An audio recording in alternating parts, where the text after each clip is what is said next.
After implementing the landmark policies of right to information, right to employment, and right to education, central government is all set to implement the ambitious Food Security Bill.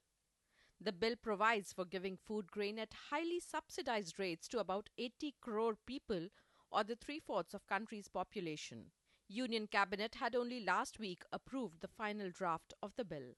If the bill comes into force, every person of the 67% population will get at least 5 kilograms of food grain per month at highly subsidized price.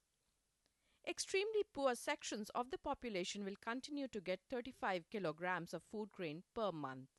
The government aims to pass the bill in the current budget session of the Parliament. Acceding to the recommendations of the Standing Committee of Parliament, 50 amendments were made to the draft bill.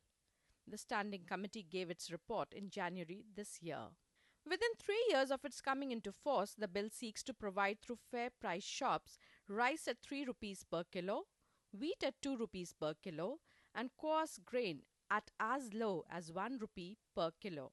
These are substantially lower than the market price of these grains. The bill gives states the right to decide on the beneficiaries of the scheme. However, only the Planning Commission will decide about the remaining 33% of the population which will be left out from the benefits of the scheme.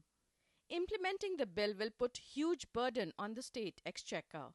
However, it is the resolve of the government that it is prepared to bear this burden in order to empower the deprived sections of the population with right to food.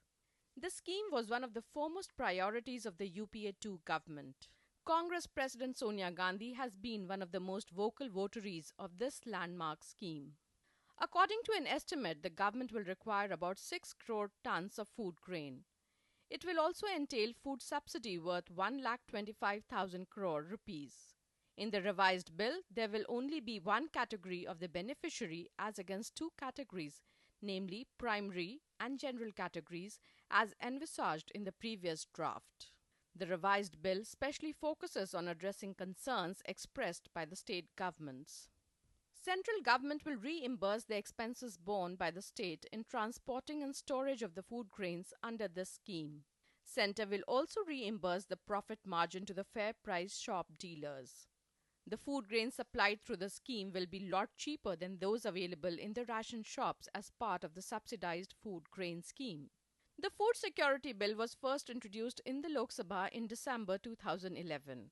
Congress party had promised to implement the scheme in its manifesto of 2009 elections. By incorporating important provisions of grievance redressal mechanism and accountability, the bill marks a paradigm shift in food security from welfare to a rights-based approach. Bureau Report, DD News.